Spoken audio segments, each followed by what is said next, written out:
আসসালামু আলাইকুম। দেশে যে পরিমাণে চুরি, ছিনতাই, খুন, ধর্ষণ এগুলা বৃদ্ধি পাইছে, নতুন করে বলার কিছু নাই। কিন্তু এই মুহূর্তে আজকে একটা হৃদয় বিদারক ঘটনা।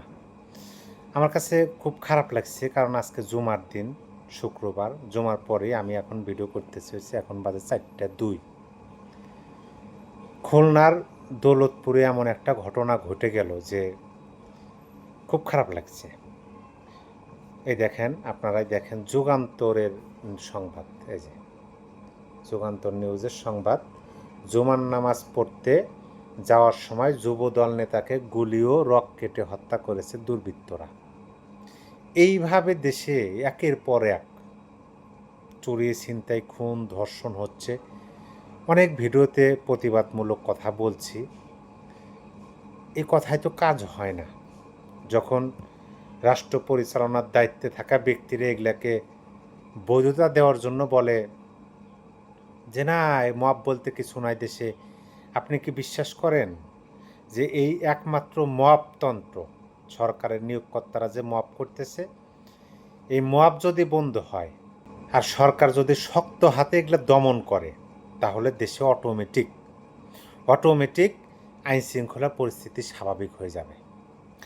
আর এই সরকারও বিপদে আছে। এই জন্য বিপদে আছে যে সরকার যদি প্রশাসনকে, যেমন পুলিশ বাহিনীকে যদি বলে দেওয়া হয় যে কোনো মূল্যে প্রয়োজনে সর্বোচ্চ শক্তি প্রয়োগ করে আমি দেশে আইন শৃঙ্খলা পরিস্থিতি স্বাভাবিক দেখতে চাই, এরকমভাবে যদি সরকারের পক্ষ থেকে পুলিশ প্রশাসনকে অনুমতি দিয়ে দেওয়া হয়, তাহলে তো নিজের পায়ে নিজেই কুড়াল দেওয়ার মতো হবে সরকারের। যার কারণে হয়তোবা তারা এগুলো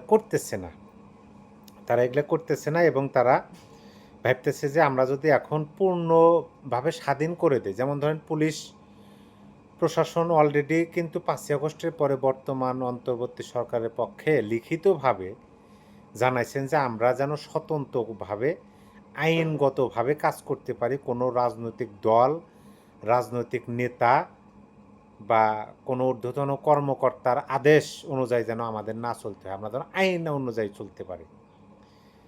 তারা প্রথমে বলল যে একটা সুন্দর রাষ্ট্র কাঠামো করা হবে, পুলিশকে ঢেলে সাজানো হবে, তাদের জন্য আলাদাভাবে একটা বিভাগই করে দেওয়া হবে, তারা যেন তাদের যে রুলস, একটা ডিসিপ্লিন ফোর্সের মতো তারা চলতে পারে। অথচ পুলিশের পক্ষ থেকে আগ্রহ করে দেওয়া হলো, আবেদন করা হলো, এখন পর্যন্ত ওই 12 মাস অতিবাহিত হয়ে যাবে, এখন 1 বছর হয়ে যাবে, তারপরেও কোনো পদক্ষেপ এই সরকারের নাই। যাই হোক, যেটা আপনাদেরকে বলতেছিলাম, খুলনার মহানগরীর দৌলতপুরের যুবদল নেতা, নাম হচ্ছে মাহবুব মোল্লা, বয়স 35। তিনি জুমার নামাজ পড়ার জন্য বাড়ি থেকে বের হইতেছেন। মোটর সাইকেলে হেলমেট পরাধারী 3 জন ব্যক্তি, এখানে যে প্রত্যক্ষদর্শীরা জানাইছেন, তারা আইছেন, প্রথমে গুলি করছেন, পরে গিয়ে বিভিন্ন রক কেটে দিচ্ছেন।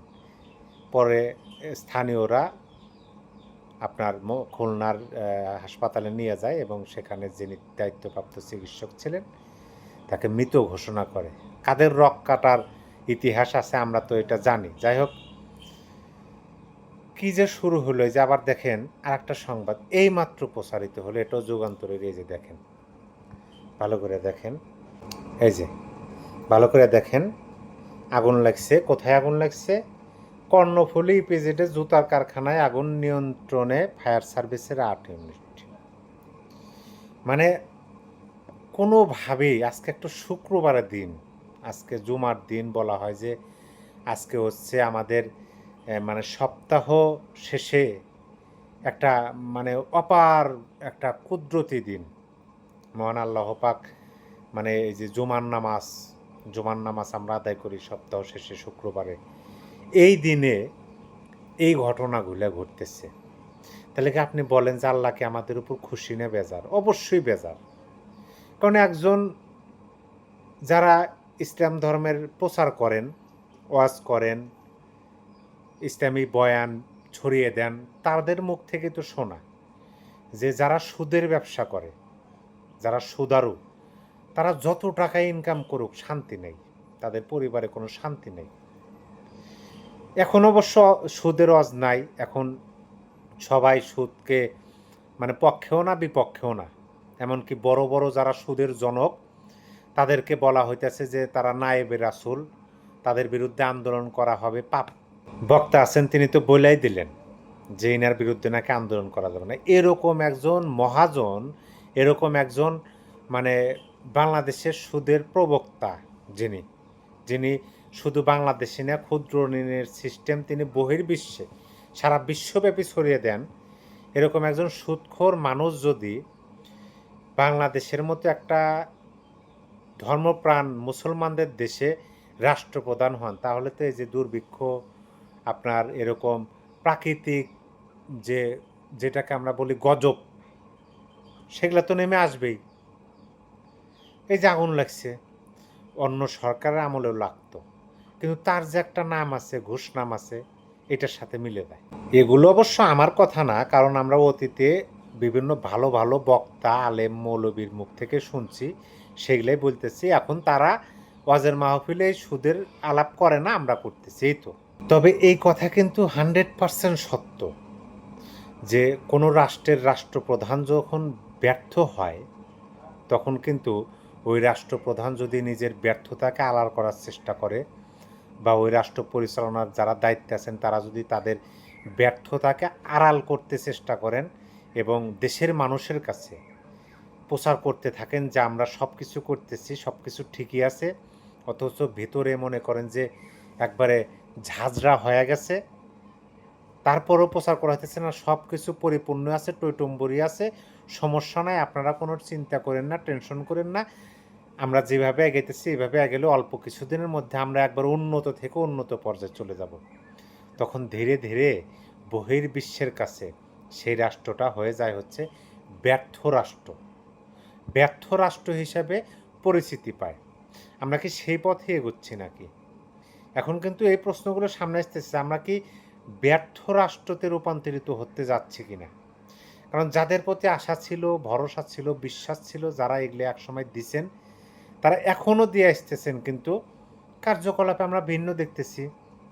আমরা দেখতেছি যে বিনিয়োগের নাম করে বিশাল বড় আয়োজন করা হলো, সারা দেশব্যাপী ব্যাপকভাবে প্রচার করা হলো। এখন পর্যন্ত 1 টাকার বিনিয়োগ কি আসছে? এখন পর্যন্ত বাংলাদেশের মাটিতে 1টা টাকার বিনিয়োগও আসে নাই। নতুনভাবে বিনিয়োগকারীরা বিনিয়োগ করতে ভয় পাচ্ছে। এরকম মপতান্ত্রিক শাসন ব্যবস্থায় কীভাবে বিনিয়োগকারীরা বিনিয়োগ করবেন? একজন বিনিয়োগকারী যখন বিনিয়োগ করেন বা করতে চান কোনো রাষ্ট্রে, কোনো বিষয়ে, কোনো বিষয়ের উপর, তখন কিন্তু তিনি ওখান থেকে রিটার্নের বিষয়টা আগে মাথায় নিয়ে আসেন যে আমরা কীভাবে মানে এখান থেকে কত টাকা রিটার্ন পাইতে পারি। আমি 100 কোটি টাকা বিনিয়োগ করব, আমি কত টাকা এখান থেকে আমার মুনাফা হবে সেটা বিনিয়োগকারী দেখবে না? এখন কি সেই পরিবেশ আছে? এই যে আজকে দেখলাম, আজকে শুক্রবার, এই শুক্রবারের দিনে দেখলাম যে সকালবেলা গার্মেন্টস কর্মীরা তাদের বেতনের দাবিতে আন্দোলন করতেছে, অতীতেও করছে, সামনে ধীরে ধীরে আরও বৃদ্ধি পাবে।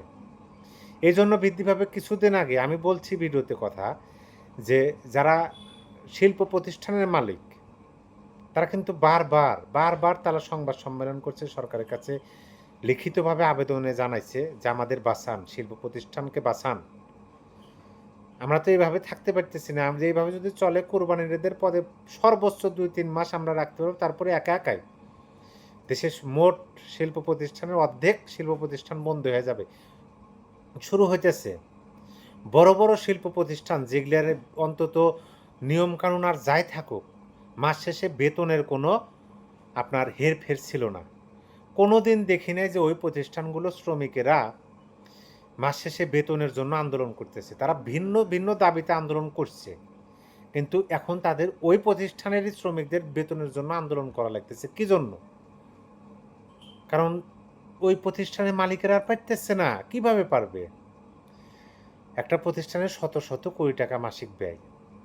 এখন আমার যদি রিটার্ন না আসে, আমার কত কেউ মানে জমিদার, এখন তো বর্তমান সময়ে অনেক জমিদারের নাতিপুতি বাংলাদেশের রাজনৈতিক অঙ্গনে দেখা যায়, কিন্তু শিল্প প্রতিষ্ঠানের মালিকেরা তো জমিদারের নাতিপুতি না। তারা পরিশ্রম করে হাজার হাজার লক্ষ লক্ষ মানুষের কর্মসংস্থানের ব্যবস্থা করছেন, তাদেরকে বেতন দিতেছেন, সেখান থেকে ইনকাম হইতেছে, আয় হইতেছে, সেটাতে তারা চলতেছেন। নতুনভাবে আবার কর্মসংস্থান বৃদ্ধির জন্য কাজ করতেছেন।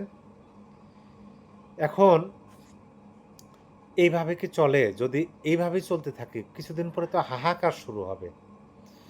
দেখবেন যে অনর্গল গার্মেন্টস প্রতিষ্ঠান বন্ধ হওয়া শুরু করতেছে। এখন ভারত থেকে আমাদের সুতা আমদানি করা হয়। ভারতে তো আমাদের সাথে মানে বাণিজ্য যুদ্ধ চলতেছে। নীরবে নির্বিঘ্নে। সরকারের থেকে কোনো কুরুক্ষেপ নাই, এমনকি সেভাবে প্রচার প্রসারও নাই। ভারতের সাথে কিন্তু আমাদের দীর্ঘ কয়েক মাস ধরে নীরবে নির্বিঘ্নে বাণিজ্য যুদ্ধ চলতেছে। আমাদের ভারত থেকে যদি আমরা সুতা না আনতে পারি, আমরা যদি কেমিক্যাল না আনতে পারি, এমনিতে আমাদের শিল্প প্রতিষ্ঠানগুলি একদম চাঙ্গে উঠে যাবে। অনেক কথা বললে অনেক কথা। দেশ কি হচ্ছে দেশের নিয়োগকর্তারাই ভালো বলতে পারবেন, যারা মেটিকুলাস ডিজাইনের অংশ, যারা মানে কথায় কথায় নিজেদের দোষ ঢাকার জন্য আওয়ামী লীগ, ওই যে জুজুর ভয় দেখানো হয়, আওয়ামী লীগকে টেনে নিয়ে আসা হয়। তারা অবশ্য এই আমরা যে ভয়াবহ একটা অবস্থার মধ্যে পড়তে যাচ্ছি এটা ভালোভাবে বুঝতেছি। সেরকম অবস্থার মধ্যে তারা নাও পড়তে পারেন, কারণ তাদের একাধিক দেশের পাসপোর্ট আছে, ভিসা আছে, অনেকের গ্রিন কার্ডও আছে। তারা হয়তো উড়াল দিয়ে ফুরুত করে চলে যাবেন, কিন্তু সাফার তো আমাদেরই করতে হবে, যারা আমরা দেশে থাকি সাধারণ মানুষ। মহান আল্লাহ পাকই জানেন কি পরিস্থিতি হয়। সবাই ভালো থাকবেন, আবার দেখা হবে।